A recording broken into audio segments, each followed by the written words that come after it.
In this video, traders, we're going to look at transitioning from one market to another. Stay tuned. Hey traders, warm welcome to you. So transitioning from one market type to another. So let's say you're trading futures and you want to move into equities, or equities to futures, or FX to, you get the idea. So moving around for one reason or another. Now, some of the reasons you might want to move is that, hey, the markets just go very, very quiet. I've been in a situation myself many years ago, trading one particular market, just went super, super quiet. And then, you know what, let me start to trade this market. Another time when I first started trading, I was trading UK equities, 2001, 2002, 2003, that kind of thing. And it was very expensive to trade. I didn't really know much better, to be fair, but they're quite expensive to trade. Okay, when it's really volatile, but when it starts to go a little bit quieter, the ranges aren't that big, if you're spending quite a lot just to get into the deal or out of the trade, you know, it doesn't make any sense, especially as an active trader. So there's loads of different reasons why you might want to go, you know what, I think I need to try something else now. I need to move into another type of market. Also, your commitments elsewhere. Maybe you're kind of used to trading equities in the morning, but now you've got commitments now, so you can trade FX. Loads of different reasons. Whatever it is, what are the kind of things you need to look out for when transitioning from one market type to another? So there's like a checklist that I like to look at, and guys, don't take this lightly. You know, it is easy enough to go, right, I've been trading this, now I'm going to trade something else, open a ticket, bang, you're in. But spend a little bit of time and thought and care, just like if you were a business and you were transitioning to a different business model. Being an example, I don't know, say you were a burger joint and all of a sudden you want to go from burgers to fine dining. You're not going to do it overnight. You're going to have a research, work out if that's the right thing to do, etc., etc., etc. So you get the idea. So we're trying to spend a little bit of time doing our homework, and not only does that help from an operational perspective, but also helps from a mental perspective, guys. If you've done all the preparation before you're looking at the next market, you're going to feel way more prepared and more professional in your way you approach it and your mindset as well. So first thing, guys, is the hours. So you want to see and look what hours are trading. So you might be trading forex, used to 24/5. You start trading equities, you probably know, of course, the time they open and close, but do you really know? Are you aware of that? Do you need to set alarms? Do you need to kind of work out how that affects the way they trade? If you're trading futures, does it get less liquid after hours when the regular trading hour session closes? Does your broker offer after hours access to the spread increase? All these kind of things. And when you can commit, does that change how you have to trade it depending on the market you're trading? Your example would be exactly that. Let's say you're used to scalping the morning session on the DAX and the European morning open, and you're looking now to trade forex. Well, all of a sudden now you've got 24 hours to trade it. So maybe it fits in better with you in the evening, and maybe looking at USD pairs because they're affected by the US stock market open. You get the idea, just understanding the hours and situation of the market you're trading. Also, the spreads. I don't take that one lightly, guys. I mean, now, fortunately, and don't forget to check out our channel sponsor on the spreads. Links in the description below. But fortunately, guys, most things are relatively cheap now, and tight spreads on a lot of things. Unless you're getting some really obscure product, they're reasonably tight spreads. So if you're trading, you've got to look at the spreads and your commissions on the thing you're trading, depending on who you're trading through, and obviously the vehicle you're choosing to trade and get exposure to that asset. But you know, spreads, commissions are an important part of it.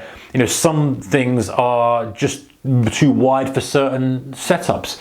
You know, if you want to trade month orange juice, the spread's going to be horrendous. You get the idea. So I'm going to take an extreme example, but you get the idea. If you want to scalp Euro USD, fill your boots. You've got a 0-point spread on a lot of things, plus a little bit of commission. Tight as it's ever been, tight and you know, super, super liquid. So understanding the spreads and what have you. Whereas if you're trading something maybe a little bit thinner, maybe an equity, you're going to have to pay a bit more spread on that. And the margin requirements as well, depending on what you're trading, the type of vehicle you're trading. Futures got their own margin requirements. Some brokers have an intraday futures requirement. So if you're trading via CFD or spread bet, well, that will have its own requirement, and that's dictated by ESMA, depending on where you're on the world.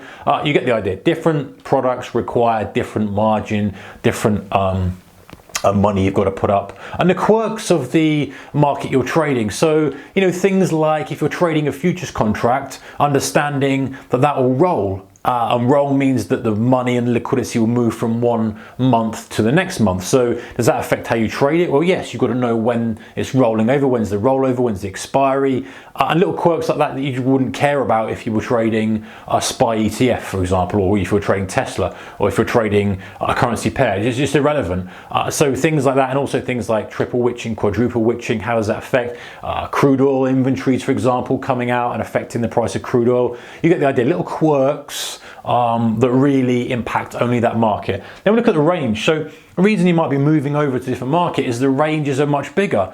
Get it? That makes perfect sense. But understanding the consequences of that in terms of how much volatility there is, in terms of how much risk, how much you can expect to make, or how much you expect the market to move, should I say, in a day, in a week, in a quarter, and just getting a bit more familiar with that. The other thing is tick value. Of course, if you're trading futures contract directly on the exchange, tick value varies depending on contract to contract, and also understanding if you're trading via a CFD or a spread bet, how your broker positions that. Is one lot £10 a point, or is it £1 a point? Understanding that as well. Is it, you may be used to trading in lots as well with forex. If you're moving to CFDs or to spread bet, one is going to have a different value to 100,000. You get the idea. Understanding that, and if you're trading directly on the exchange as well, the values of tick. DAX is a big contract, for example, YM relatively small. Data impact. So what's impacting the market you're trading? Is it going to be inventories? Is it going to be interest rates? Is it going to be earnings? Something that's going to impact the market, understanding what drives it and fuels it. And the same with influences. So any cross influences. Perhaps you're moving to a currency pair. Do you understand that perhaps gold might have a lot of influence on that pair? Or maybe it's more influenced by the Nikkei because you're trading a yen pair. You get the idea. Some things are, you might be so used to something that you don't see the relationship that's actually occurring elsewhere. And then of course we've got the chart type and market conditions. Pretty much the same type of thing here. Are we in a trending environment, a range bound environment? And also they are slightly different actually. Market conditions, trending, range bound, volatile, whatever. You can categorize them as you wish, and maybe using a strategy to employ that. Chart type for me is there a propensity for the market to break out and continue, or is there propensity for the market to break out, fake out? Some markets have got a real taste for breaking out, wicking aggressively and coming back in. DAX springs to mind on that one because it's a thinner contract on the underlying. So when it rips through a level, it kind of flushes out all the market depth and pings back up. S&P, for example, not so much. Might do a few ticks and come back in. You get the idea. Look for yourself on the chart how it behaves. The breakouts hold. There's lots of wicks. If it's trading forex 24 hours, you get a lot more wicks and stuff. So understanding that. What strategy you're going to employ in the market, and this will be aligned with the market conditions, is going to be trending strategies, mean reversion, exhaustion, momentum ignition. How are you going to play that? And just kind of, not to go into too much detail yet, but just the checklist of going, right, well, you know what, this is probably more of a momentum type market. I need to make sure that I'm aligned with that. I've been trading a lot more mean reversion because it's been quieter in this sector over here. Now I'm moving to this sector, not more explosive, a lot more intermittent volatility. Let me make sure that I'm familiar and comfortable with that. Another one is, of course, the last one, guys, is the risk. What sort of risk is there in the market? Is there a hidden risk of it suddenly spiking on news? Is it very news driven at the moment? Some markets don't really bother about global news. Some are very, very sensitive. Rumors about interest rates, going to spike the currency market.